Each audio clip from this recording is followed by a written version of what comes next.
How to transfer ticket from Apple Wallet to someone.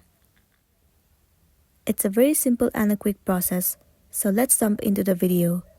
First thing first, head over to the settings of a device.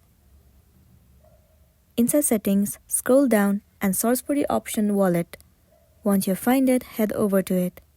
So if you have the ticket of any of the event or the program, then it will be available to you in this page.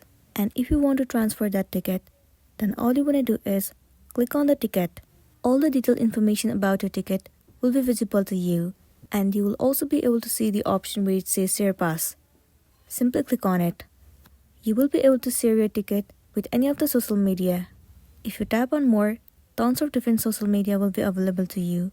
Select any of the social media and then send the pass to someone that you'd like to send. Once you have transferred the ticket, you will be able to see the interface something like this. It will say Sent from my iPhone, which means that the ticket has been transferred successfully. So that's all for today, and this is simply how you can transfer from Apple Wallet to someone. Make sure to smash the like button and consider subscribing if you found this video helpful. And if you have any queries, you can drop it down in the comment section below. We'll see you in the next one.